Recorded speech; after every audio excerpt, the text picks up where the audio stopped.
Hola, mi nombre es María, y esta es la historia de cómo tuve que tomar la decisión más difícil de mi vida.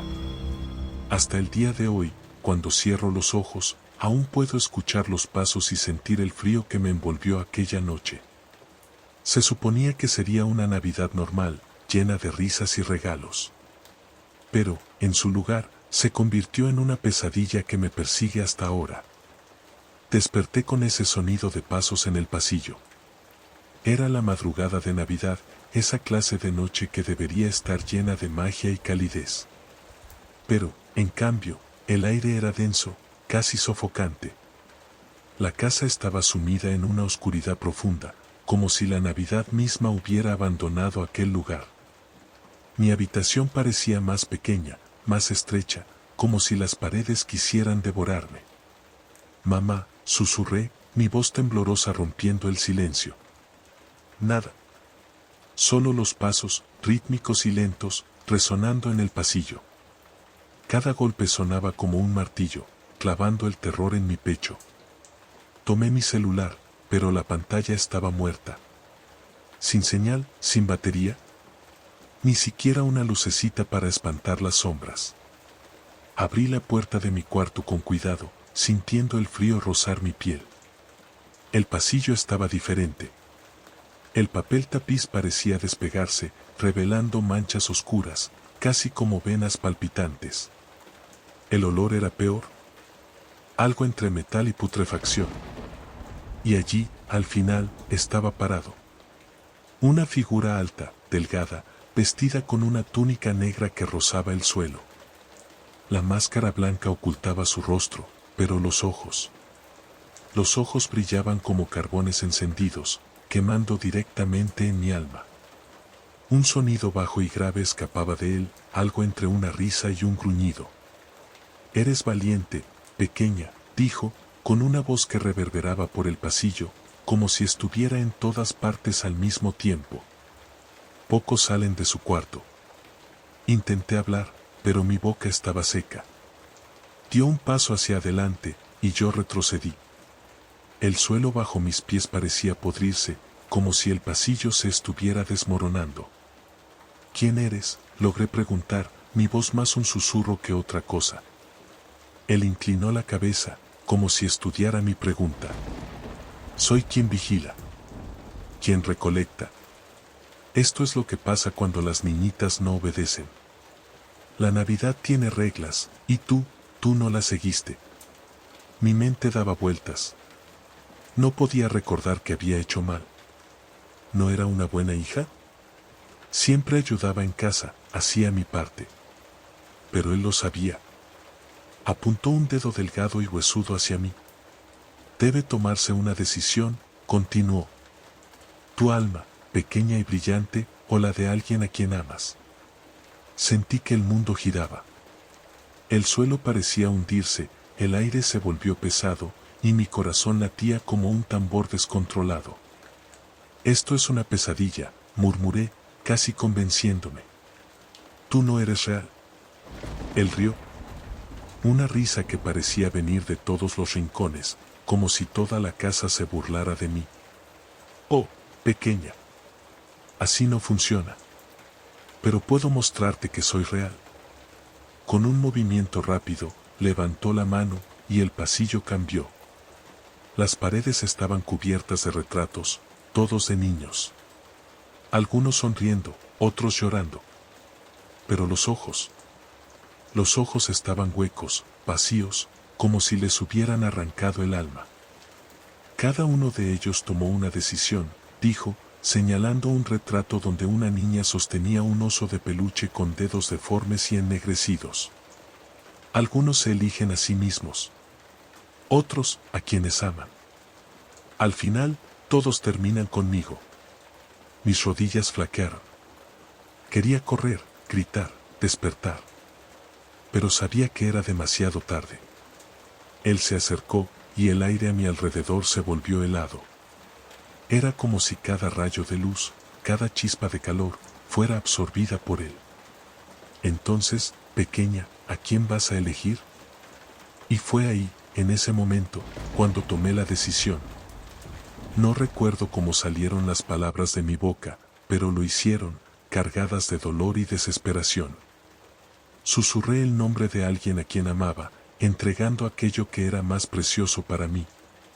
Él sonrió detrás de la máscara. Una sonrisa que no podía ver, pero sentía. Una sonrisa que quemaba mi alma.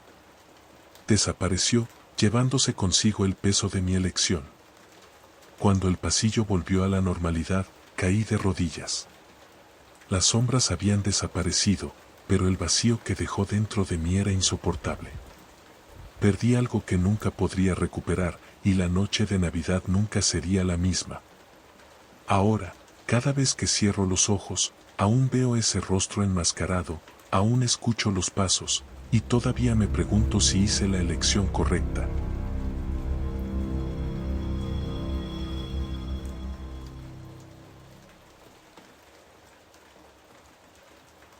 No sé muy bien por qué compré ese juguete. Estaba ahí, tirado entre un montón de baratijas en el mercado navideño. Era un tipo de oso de peluche, pero con unos ojos tan vidriosos, tan humanos, que podías sentir el peso de su mirada fija en ti. Era pequeño, sucio, con el pelaje desteñido. Pero había algo en él, algo que me atrajo, que me hizo meterlo en mi bolsa, como si hubiera sido una decisión sin querer. Era una noche fría cuando llegué a casa con el oso. Lo puse en el estante de mi cuarto, ignorando lo incómoda que era su presencia.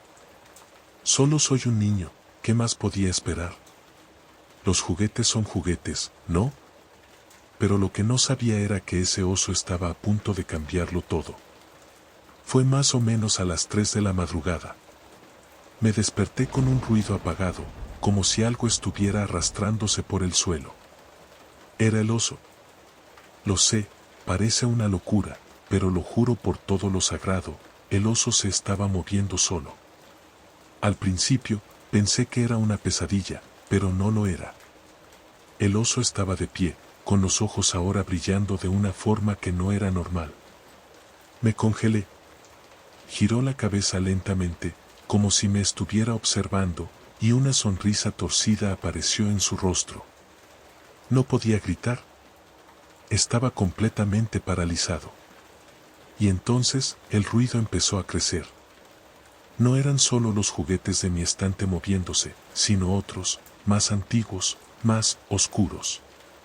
Toda la casa parecía estar despertando. El sonido de risas distorsionadas resonaba en las paredes, como si algo invisible se estuviera divirtiendo a mi costa. Miré a mi alrededor, y fue cuando vi, por primera vez, lo que realmente estaba pasando. En la oscuridad, al lado de mi armario, los otros juguetes se estaban levantando. Un muñeco de madera, cuyos miembros crujían, balanceándose con la agilidad de un ser vivo. Un caballo de madera, que antes parecía inofensivo, ahora tenía los ojos desorbitados, como si tuviera hambre, y una expresión casi maliciosa en su rostro. Intenté correr hacia el cuarto de mis padres, pero al pasar por la puerta del pasillo, vi algo aún más aterrador. Una sombra, alta, con un sombrero desaliñado y una barba grisácea, extendiéndose por el corredor. El miedo apretó mi pecho. La imagen era tan distorsionada que no parecía humana. Eso era, el señor Kringle. El nombre que estaba grabado en la parte trasera del oso. Al día siguiente, mis padres finalmente notaron lo que estaba pasando. Pero no sabían cómo ni por qué. No entendían la maldición de ese juguete. El señor Kringle no era solo un fabricante cualquiera. Fue un hombre que hizo tratos oscuros, vendiendo juguetes que aprisionaban almas y torturaban a quienes los poseían. Al final, dicen que murió, pero su esencia quedó impregnada en las cosas que creó. El oso que llevé a casa era uno de sus juguetes más antiguos. Y cuando lo toqué, desperté algo que jamás debió ser despertado. Por la noche, los juguetes se multiplicaban, siempre más. Algunas cosas nunca debí haber visto. La muñeca que por la mañana parecía tan dulce, ahora susurraba mi nombre en la quietud de la noche, y el caballo de madera parecía seguirme constantemente por la casa. Las risas resonaban en los rincones oscuros de cada habitación, y cuando caía la noche, las sombras cobraban vida. Lo más horrible de todo era que, cada noche, los juguetes parecían más inteligentes, más organizados, más crueles. Comenzaron a observarme, a acercarse a mí, a tocarme con sus manos frías y huesudas. Ya no sabía dónde terminaba mi realidad y dónde empezaban las pesadillas. Cada juguete que el señor Kringle hizo se estaba volviendo más real, más presente, más vivo. Decían que el señor Kringle todavía controlaba todo, incluso después de muerto.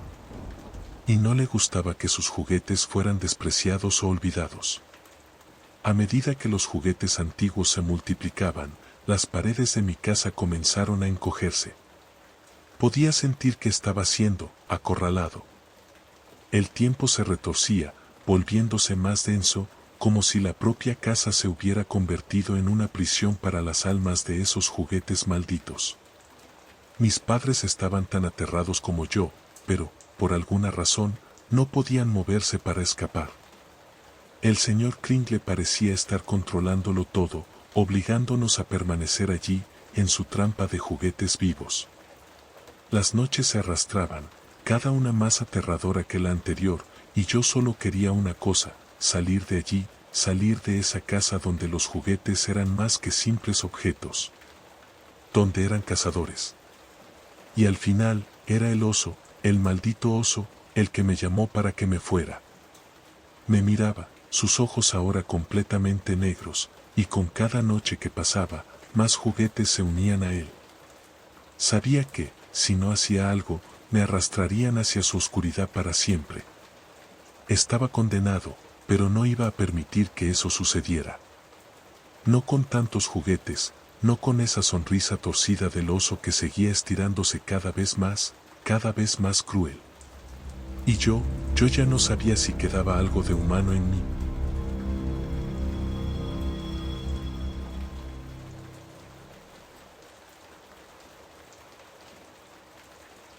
Nunca creí en maldiciones.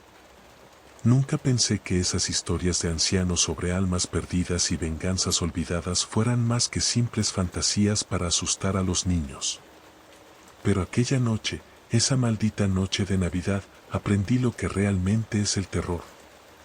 Se suponía que sería una noche común en nuestra pequeña aldea. El viento cortante del invierno, la chimenea encendida y las familias reunidas alrededor de la mesa. Nada fuera de lo normal, nada diferente. Hasta que empezó a nevar. Pero no era la nieve blanca y pura que uno espera en una Navidad fría. El primer copo que tocó el suelo tenía un color extraño. No era blanco.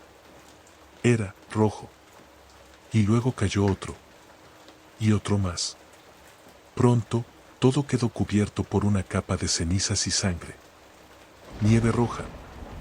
Las primeras horas fueron de pánico silencioso. La gente miraba por las ventanas, incrédula, viendo caer los copos en un silencio macabro. Era como si el mundo hubiera dejado de respirar. Pero entonces, los primeros gritos comenzaron a resonar en la aldea. Mi vecina, Doña María, fue la primera en ser llevada. Escuché su grito, un grito que parecía desgarrar la noche. Corrió hacia la puerta, intentó salir, pero algo la arrastró hacia la oscuridad de la calle. Lo vi todo desde mi ventana. Era como si las sombras en la nieve se levantaran, transformándose en monstruos grotescos. Figuras altas, con cuerpos desproporcionados, huesos quebrados y ojos que brillaban en la oscuridad, reflejando el rojo de la nieve. Ellos cazaban. De forma despiadada. Me despertó una pesadilla, pero cuando miré por la ventana, ya no había dudas. La aldea estaba rodeada, y cualquiera que intentara salir para ayudar era atrapado. El terror se extendió como una peste. Los gritos no cesaban. Esas criaturas, hechas de cenizas y sangre, parecían alimentarse de cada alma. Algunos vecinos y yo nos refugiamos en nuestras casas, tratando de escondernos de aquello que no podíamos entender. El olor a carne podrida y hierro llenaba el aire. Pero lo peor de todo era el silencio. Después de los gritos, nada. Ni una palabra, ni un movimiento, solo el sonido sordo de la nieve acumulándose en las calles. Nadie sabía de dónde venían esas cosas, pero todos empezamos a darnos cuenta de que esto no era una nevada normal. Las criaturas estaban siendo llamadas. Algo antiguo y horrible estaba ocurriendo, algo que nosotros, los habitantes de la aldea, jamás deberíamos haber perturbado. Algo que debía permanecer enterrado. Había rumores, viejas historias que los ancianos susurraban en las noches de invierno, sobre una entidad antigua que gobernaba la nieve. Decían que se alimentaba del miedo, del dolor y del sufrimiento. Todo esto estaba ocurriendo porque alguien, en algún lugar, había roto un pacto antiguo. La nieve roja era la firma de nuestra condena, el precio a pagar por un error, por una negligencia. Y ahora, nosotros estábamos pagando el precio. Con el tiempo, hora tras hora, la aldea se fue quedando vacía. Algunos intentaron escapar. Los vi correr, pero la nieve no dejaba a nadie irse. La tormenta parecía devorarlos, como si la misma tierra se cerrara sobre nosotros. Poco a poco, los sobrevivientes quedaron paralizados, sentados en sus casas, esperando lo inevitable. Yo no era diferente de ellos. Sabía que nada podía salvarme. Cada puerta cerrada, cada ventana asegurada, no era más que una ilusión. La oscuridad del exterior entraba por las grietas de las paredes. Escuchaba el susurro de las criaturas allá afuera, como si estuvieran riendo, acercándose cada vez más. Y entonces lo comprendí. Estaba viendo a los muertos. No eran solo las criaturas las que rondaban, cazando. Estaban dejando atrás los cuerpos de sus víctimas, pero no para ser enterrados. Los muertos estaban regresando, pero no como personas. Estaban siendo poseídos, transformados. Sus ojos vacíos, sus cuerpos manchados de sangre y cenizas, vagaban por la aldea como fantasmas buscando nuevos cuerpos que tomar. Me volví hacia la puerta y vi algo horrible. La figura de Doña María estaba parada en medio de la calle, pero no era ella. Su piel estaba pálida y repulsiva, sus huesos crujían con cada movimiento. No hablaba, pero algo en mi interior lo sentía. Quería que me acercara, que me perdiera para siempre en esa nieve infernal. Estaba atrapado. No podía salir, no podía escapar. El aire estaba pesado, sofocante, como si la misma muerte me estuviera observando de cerca, esperando el momento adecuado. Solo me quedaba una opción, esperar, como todos los demás. Y, mientras la nieve roja caía sobre mí, supe que en algún lugar allá afuera, algo mucho peor estaba por venir. El verdadero terror apenas estaba comenzando.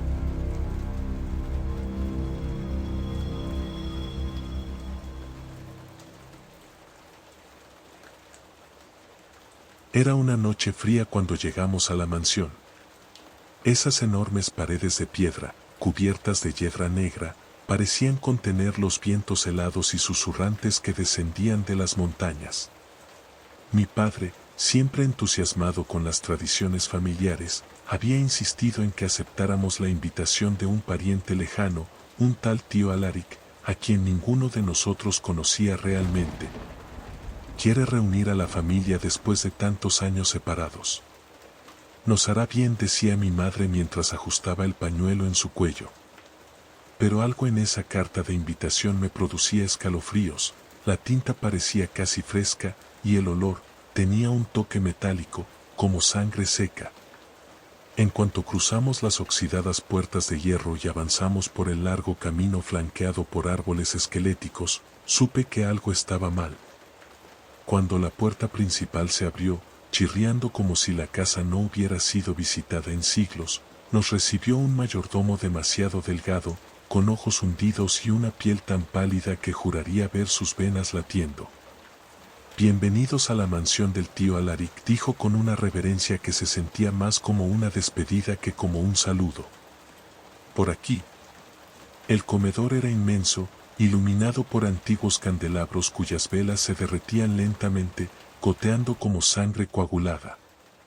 Una enorme chimenea ardía, pero el calor no parecía llenar el espacio.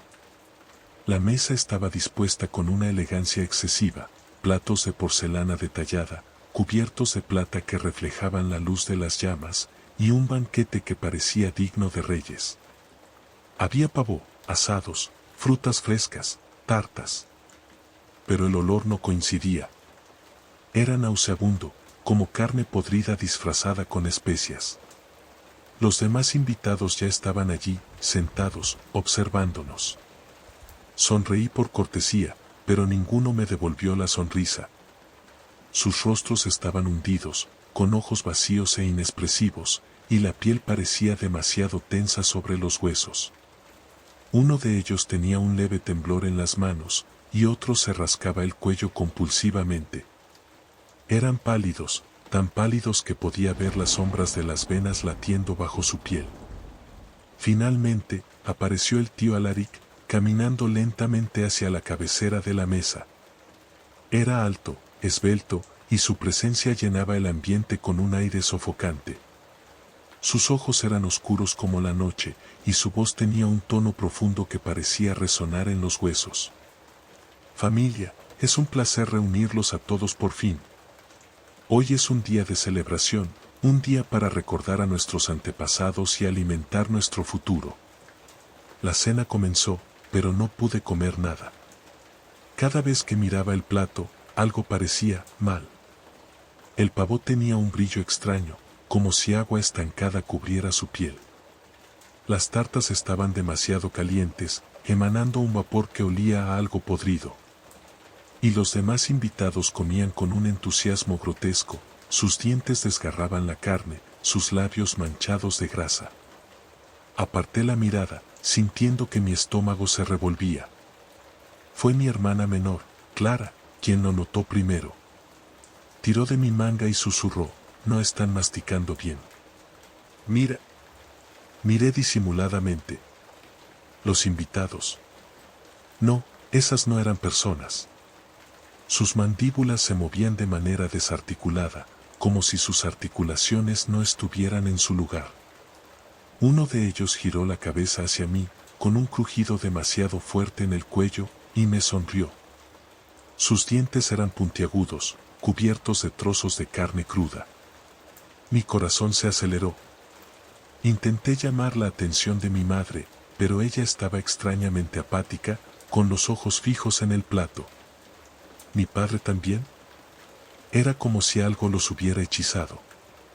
Clara y yo nos miramos, y fue entonces cuando la chimenea se apagó de repente. El salón quedó sumido en una oscuridad aterradora, y un sonido bajo, como un gruñido, llenó el aire. Cuando las velas se encendieron solas, el tío Alaric ya no estaba en la cabecera. Estaba junto a mi madre, con su mano huesuda sobre su hombro. La cena aún no ha terminado. Pero ahora necesitamos algo más fresco. Los invitados se levantaron, pero sus movimientos eran erráticos, como los de marionetas. Sus ojos brillaban con hambre, y sus bocas se abrieron en sonrisas imposibles. Clara gritó, y eso pareció romper el hechizo que mantenía a mis padres inmóviles. Mi padre se levantó, derribando una silla, y agarró a mi madre. «¡Corran!», gritó mientras el tío Alaric comenzaba a transformarse ante nuestros ojos. Su piel se oscureció, sus dientes crecieron, y sus ojos se convirtieron en dos cavernas vacías. Su risa resonó en la sala, un sonido seco y horrible. Corrimos por los interminables pasillos de la mansión, con los pasos de las criaturas acercándose cada vez más. Las paredes parecían moverse, los cuadros nos observaban, y las sombras bailaban como si estuvieran vivas. Encontramos una puerta que conducía al sótano. No era la mejor opción, pero era la única. Allí abajo, el olor a podredumbre era casi insoportable. Había cuerpos restos esparcidos por todas partes. Clara sollozaba, y apenas podía pensar. Mi padre encontró una pequeña ventana y comenzó a forzarla. Los gritos de las criaturas se escuchaban cada vez más cerca. Finalmente, logramos salir. Cuando miramos atrás, la mansión ya no estaba. Solo quedaba un claro vacío, con la hierba aplastada donde debería estar. Pero los susurros en el viento nos siguieron toda la noche. Nunca volvimos a aceptar invitaciones inesperadas.